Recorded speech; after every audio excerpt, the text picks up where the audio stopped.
大家好，歡迎收睇我嘅 video。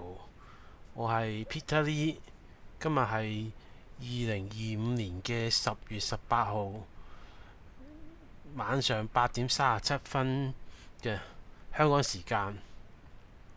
睇睇我哋免責聲明。咁今日呢嗰個主題就係密切留意Nvidia 啦。咁樣樣呢就我哋可以睇下嗰個 Nvidia 呢就最近跌咗啲落嚟啦，跌咗呢度有6%度啦，大概先呢度6%度咁樣。咁就佢一跌落嚟呢，就最好佢就穿埋條50天線呢，就跌到嚟呢啲位度啦。一跌嚟呢位呢，更加個價錢更加吸引。咁好睇你而家呢，即係對個股市睇法咯。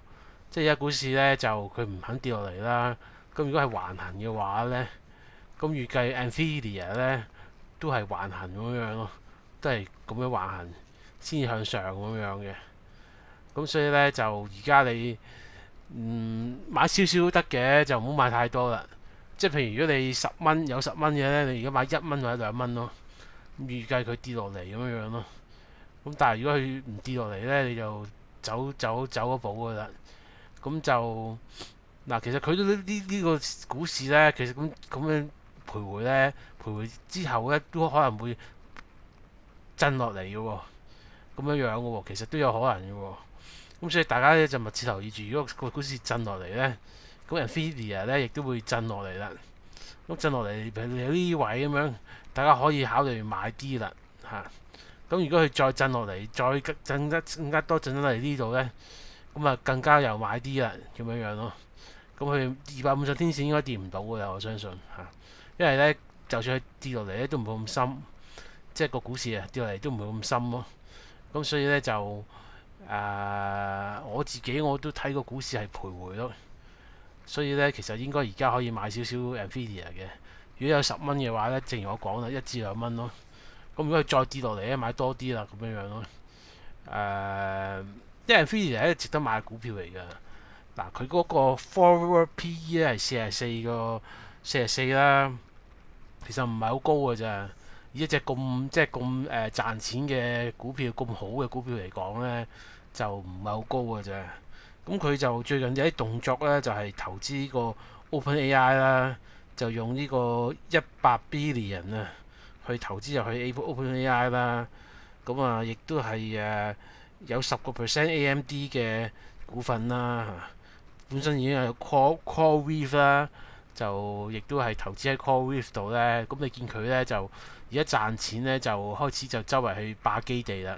即係咁呢，就一啲係策略啦，就係一個好好嘅策略嚟嘅。